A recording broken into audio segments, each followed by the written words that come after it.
क्या आपने कभी सोचा है कि एक ही पेड़ पर 4 तरह के आम कैसे लग सकते हैं? क्या आपने कभी सोचा है कि जो बैंगन का पौधा पहले कीड़ों और बीमारियों से मर जाता था, वही बैंगन अब जंगली बैंगन की जड़ों पर लगकर 2 गुना उत्पादन कैसे दे रहा है? क्या आपने सोचा है कि जिस आम की गुठली को पेड़ बनने और फल देने में 10 साल लगते हैं, ग्राफ्टिंग करने पर वह सिर्फ 2 साल में फल कैसे दे देता है? यह कोई चमत्कार नहीं है, यह विज्ञान है। इसे ग्राफ्टिंग कहते हैं, कलम बांधना कहते हैं। यह खेती की दुनिया का सबसे बड़ा और सबसे पुराना ऑपरेशन है, जिसमें हम कुदरत के नियमों को थोड़ा सा मोड़कर अपनी मर्जी का फल अपनी मर्जी के समय पर और अपनी मर्जी के आकार में प्राप्त करते हैं। आज का यह वीडियो आपके जीवन का सबसे महत्वपूर्ण वीडियो साबित होने वाला है, क्योंकि आज टेक्निकल एग्रीकल्चर चैनल पर हम ग्राफ्टिंग की पूरी A to Z जानकारी का पोस्टमार्टम करेंगे। आज हम जानेंगे कि ग्राफ्टिंग असल में काम कैसे करती है, पौधे की नसें आपस में कैसे जुड़ती हैं, सायन और रूट स्टॉक का मिलन कैसे होता है, सब्जियों में ग्राफ्टिंग कैसे होती है और फलों में कैसे, और सबसे बड़ी बात, 90% किसान ग्राफ्टिंग में फेल क्यों हो जाते हैं। नमस्कार किसान दोस्तों, आपके अपने भरोसेमंद चैनल टेक्निकल एग्रीकल्चर में आपका बहुत बहुत स्वागत है। हम यहां हवाई बातें नहीं करते, हम बात करते हैं ठोस तकनीक की। तो चलिए शुरू करते हैं कलम बांधने का यह अद्भुत सफर। सबसे पहले हमें यह समझना होगा कि ग्राफ्टिंग आखिर है क्या। साधारण भाषा में कहें तो ग्राफ्टिंग 2 अलग अलग पौधों के हिस्सों को जोड़कर एक नया पौधा बनाने की कला है। यह बिल्कुल वैसा ही है जैसे किसी इंसान का अंग प्रत्यारोपण या ऑर्गन ट्रांसप्लांट होता है। इसमें 2 मुख्य खिलाड़ी होते हैं। पहला खिलाड़ी है रूट स्टॉक। इसे हम मूलवृंत कहते हैं। यह वह पौधा है जिसकी जड़ें जमीन में होती हैं। यह पौधे का पैर है। इसका काम है जमीन से पानी और खाद खींचना और बीमारियों से लड़ना। यह अक्सर देसी या जंगली पौधा होता है, क्योंकि जंगली पौधों की जड़ें बहुत मजबूत होती हैं। दूसरा खिलाड़ी है सायन। इसे हम कलम कहते हैं। यह वह टहनी है जिसे हम ऊपर से जोड़ते हैं। यह पौधे का दिमाग और चेहरा है। आप जैसा फल चाहते हैं, दशहरी, लंगड़ा या विदेशी सेब, वह गुण इसी सायन में होता है। जब हम इन दोनों को मिलाते हैं तो हमें एक सुपर प्लांट मिलता है, जिसकी जड़ें जंगली और मजबूत होती हैं, लेकिन फल शाही और स्वादिष्ट होते हैं। अब सवाल आता है कि यह जुड़ते कैसे हैं? क्या फेविकोल से जुड़ते हैं? जी नहीं, यहां काम आता है कैम्बियम लेयर का विज्ञान। किसान भाइयों, यह शब्द रट लीजिए, कैम्बियम। यही ग्राफ्टिंग की आत्मा है। जब आप किसी टहनी की छाल को हल्का सा खुरचते हैं तो छाल और लकड़ी के बीच में एक बहुत ही पतली, हरी और चिपचिपी परत दिखाई देती है। यही कैम्बियम है। यह पौधे की वह नस है जिससे होकर भोजन और पानी ऊपर नीचे जाता है। ग्राफ्टिंग का पूरा खेल बस इतना है कि हमें रूट स्टॉक की कैम्बियम को सायन की कैम्बियम से बिल्कुल सटीक मिलाना होता है। अगर यह नस से नस मिल गई तो पौधा जुड़ जाएगा। अगर इसमें बाल बराबर भी गैप रह गया या हवा घुस गई तो ग्राफ्टिंग फेल हो जाएगी। अब बात करते हैं कि ग्राफ्टिंग की जरूरत क्यों पड़ी। हम बीज से पेड़ क्यों नहीं उगाते? इसके 3 बड़े वैज्ञानिक कारण हैं। पहला कारण है समय। अगर आप बीज से आम, सेब या संतरा उगाएंगे तो उसे जुवेनाइल फेज यानी बचपन से गुजरना पड़ता है। उसे फल देने में 8 से 10 साल लग सकते हैं।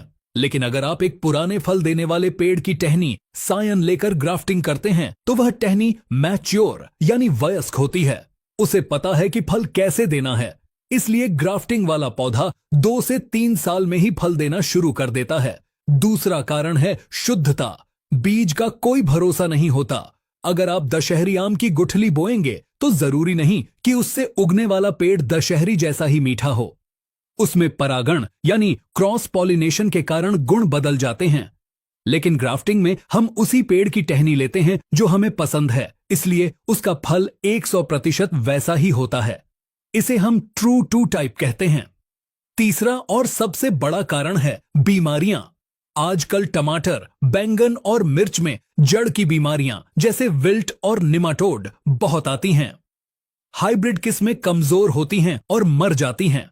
लेकिन जंगली बैंगन या जंगली टमाटर की जड़ों में इतनी ताकत होती है कि उन्हें ये बीमारियां छू भी नहीं सकती। इसलिए हम जड़ जंगली रखते हैं और ऊपर हाइब्रिड किस्म लगा देते हैं। चलिए अब जानते हैं ग्राफ्टिंग करने के लिए आपको किन औजारों की जरूरत पड़ेगी। आपको कोई महंगी मशीन नहीं चाहिए। आपको चाहिए एक बहुत ही धारदार चाकू, इसे ग्राफ्टिंग नाइफ कहते हैं। ध्यान रहे, चाकू इतना तेज होना चाहिए कि वह टहनी को एक बार में मक्खन की तरह काट दे। अगर टहनी कटी नहीं और कुचल गई तो उसके सेल यानी कोशिकाएं मर जाएंगी और जुड़ाव नहीं होगा। दूसरा औजार है ग्राफ्टिंग टेप। यह एक विशेष प्रकार की पॉलीथीन होती है जो स्ट्रेचेबल यानी खींचने वाली होती है। यह हवा और पानी को अंदर जाने से रोकती है। अगर आपके पास ग्राफ्टिंग टेप नहीं है तो आप 0.5 माइक्रोन वाली साधारण पॉलीथीन की पट्टियां भी काट सकते हैं। तीसरी चीज है सफाई। आपका चाकू और हाथ बिल्कुल साफ होने चाहिए। अगर चाकू गंदा हुआ तो पौधे में फंगस लग जाएगा, इसलिए चाकू को हमेशा स्प्रिट या सैनिटाइजर से साफ करके ही कट लगाएं। अब हम आते हैं वीडियो के सबसे महत्वपूर्ण हिस्से पर, ग्राफ्टिंग की विधियां। वैसे तो दुनिया में 50 तरह की ग्राफ्टिंग होती है, लेकिन हम उन 4 से 5 विधियों की बात करेंगे जो भारत के किसानों के लिए सबसे सफल हैं। पहली विधि है क्लिफ्ट ग्राफ्टिंग, क्लेफ्ट ग्राफ्टिंग या वी ग्राफ्टिंग। यह सबसे ज्यादा प्रचलित तरीका है।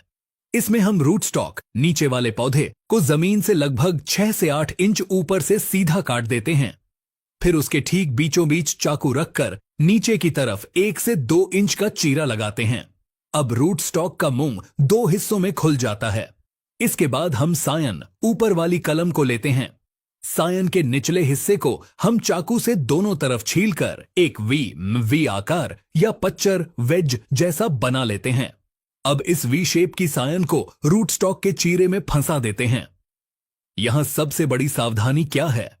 सावधानी यह है कि सायन और रूट स्टॉक की मोटाई एक बराबर होनी चाहिए, ताकि उनकी छाल और कैम्बियम लेयर आपस में बिल्कुल सही मिल जाएं। इसके बाद इसे टेप से कसकर बांध दिया जाता है ताकि न हवा जाए न पानी। यह विधि आम, सेब, नाशपाती और लगभग सभी फलों में काम करती है। दूसरी विधि है विनियर ग्राफ्टिंग या साइड ग्राफ्टिंग। यह विधि आम के लिए बहुत मशहूर है। इसमें हम रूट स्टॉक को ऊपर से काटते नहीं हैं, बल्कि रूट स्टॉक के तने के साइड में एक तिरछा कट लगाते हैं और छाल का एक टुकड़ा हटा देते हैं। बिल्कुल उसी आकार का कट हम सायन में लगाते हैं। फिर सायन को रूट स्टॉक के साइड में चिपकाकर बांध देते हैं। जब सायन जुड़ जाता है और उसमें से नई पत्तियां निकलने लगती हैं, तब हम रूट स्टॉक के ऊपर वाले हिस्से को धीरे धीरे काट देते हैं। यह विधि तब काम आती है जब रूट स्टॉक मोटा हो और सायन पतला हो। तीसरी विधि है स्टोन ग्राफ्टिंग या एपिकोटाइल।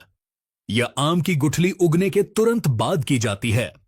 जब गुठली से पौधा निकलता है और वह सिर्फ 10 से 15 दिन का होता है, उसका तना तांबे के रंग का होता है, तभी उस पर क्लिफ्ट ग्राफ्टिंग कर दी जाती है। कोंकण और महाराष्ट्र के इलाकों में यह तकनीक बहुत सफल है क्योंकि इसमें समय बहुत बचता है। चौथी विधि है बुडिंग या कली लगाना। इसमें हम पूरी टहनी नहीं काटते, हम पेड़ से सिर्फ एक आंख यानी बड निकालते हैं। रूट स्टॉक के तने पर हम चाकू से टी आकार का चीरा लगाते हैं और उसकी छाल को थोड़ा सा खोलते हैं। उस खुली हुई जगह में हम उस बड़ या आंख को फंसा देते हैं और टेप से बांध देते हैं, सिर्फ आंख को खुला छोड़ते हैं। गुलाब और बेर में यही तरीका अपनाया जाता है। यह बहुत ही नाजुक काम है, लेकिन इसमें सफलता की दर बहुत ऊंची है। पांचवी और सबसे सुरक्षित विधि है अप्रोच ग्राफ्टिंग या भेंट कलम। इसमें हम सायन को उसके मातृ पौधे मदर प्लांट से अलग नहीं करते। हम गमले में लगे हुए रूट स्टॉक को बड़े पेड़ की टहनी के पास ले जाते हैं, दोनों के तनों को थोड़ा थोड़ा छीलते हैं और आपस में जोड़कर बांध देते हैं। इस विधि में सायन को भोजन अपनी मां बड़े पेड़ से मिलता रहता है और पानी रूट स्टॉक से। जब ये दोनों पूरी तरह जुड़ जाते हैं, लगभग 2 से 3 महीने में, तब सायन को मातृ पौधे से काट दिया जाता है। इसमें फेल होने का चांस 0 होता है क्योंकि सायन कभी भूखा नहीं मरता। अब एक बहुत ही नई क्रांति की बात करते हैं, सब्जियों में ग्राफ्टिंग, वेजिटेबल ग्राफ्टिंग। किसान भाइयों, यह भविष्य है। अगर आप टमाटर, बैंगन या मिर्च की खेती करते हैं तो इसे ध्यान से सुनें। सब्जियों में ग्राफ्टिंग का मुख्य उद्देश्य पैदावार बढ़ाना नहीं, बल्कि पौधे को मरने से बचाना है। हम जंगली बैंगन, जिसका नाम सोलेनम टोरवम है, को रूट स्टॉक बनाते हैं। इसकी जड़ें इतनी कठोर होती हैं कि निमाटोड और उकठा रोग, विल्ट, इसका कुछ नहीं बिगाड़ सकते।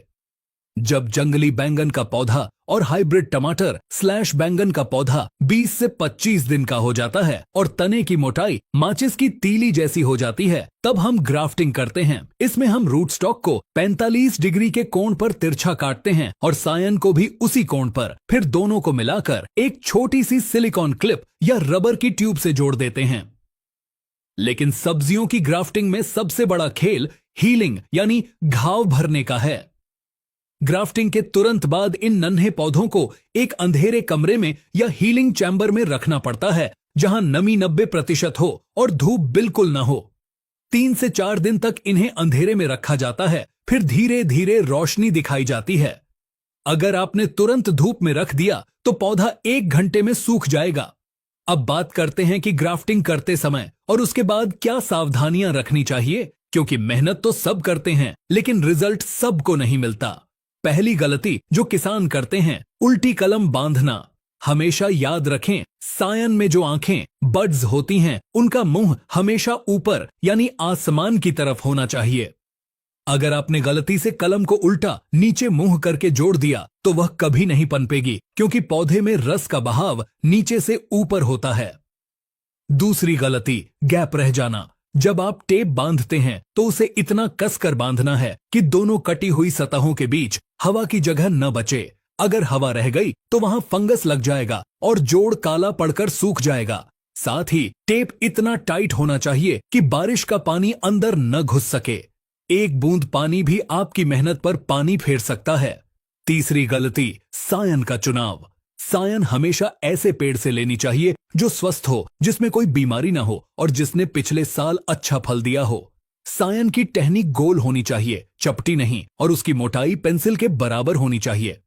बहुत पतली या बहुत मोटी कलम अक्सर फेल हो जाती है। चौथी गलती, मौसम का चुनाव। आप हर मौसम में ग्राफ्टिंग नहीं कर सकते। ग्राफ्टिंग के लिए सबसे अच्छा समय वह होता है जब हवा में नमी हो और तापमान न बहुत ज्यादा हो न बहुत कम। भारत में जुलाई से लेकर सितंबर तक का समय मानसून और फरवरी से मार्च का समय वसंत ऋतु सबसे बेस्ट है।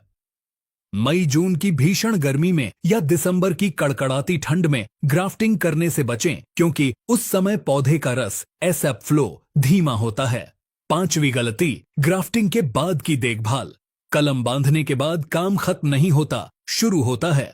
जब तक कलम जुड़ न जाए, पौधे को सीधी और तेज धूप से बचाना चाहिए। दूसरी बात, रूट स्टॉक, नीचे वाले हिस्से से अक्सर नई नई टहनियां निकलती रहती हैं। इन्हें वाटर शूट कहते हैं। किसान भाई इन्हें बढ़ने देते हैं। यह सबसे बड़ी गलती है। रूट स्टॉक की अपनी टहनियां सारी ताकत खींच लेती हैं और ऊपर बंधी हुई सायन भूखी मर जाती है। इसलिए जोड़ के नीचे से जो भी फुटाव निकले उसे हर दूसरे तीसरे दिन तोड़ते रहें। सारी ताकत सिर्फ ऊपर वाली कलम को मिलनी चाहिए। ग्राफ्टिंग सफल हुई या नहीं, यह कैसे पता चलेगा? ग्राफ्टिंग करने के 15 से 20 दिन बाद अगर सायन हरी है और उसमें से छोटी छोटी कोपलें फूटने लगी हैं, तो समझो ऑन ऑपरेशन सफल हो गया। लेकिन जल्दबाजी न करें। टेप को तुरंत न खोलें।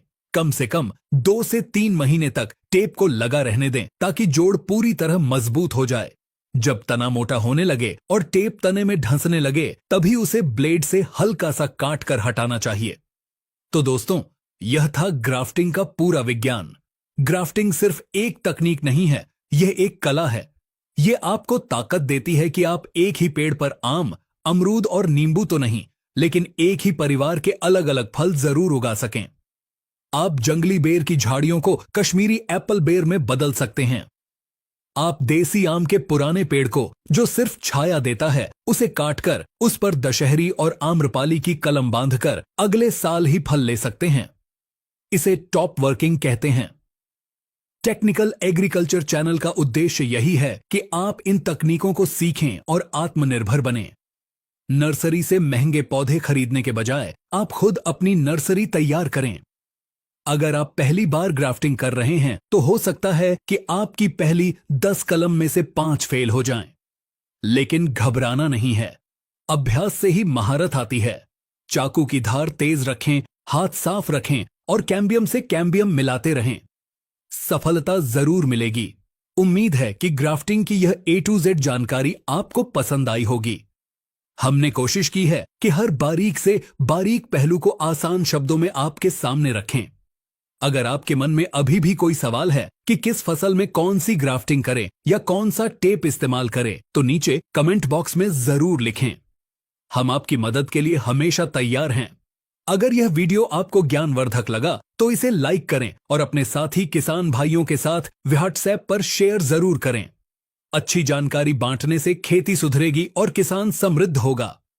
टेक्निकल एग्रीकल्चर चैनल को सब्सक्राइब करके घंटी का बटन जरूर दबाएं ताकि हमारी अगली वैज्ञानिक वीडियो सबसे पहले आप तक पहुंचे। जुड़े रहिए, सीखते रहिए और अपनी खेती को टेक्निकल बनाते रहिए। धन्यवाद। जय हिंद, जय किसान।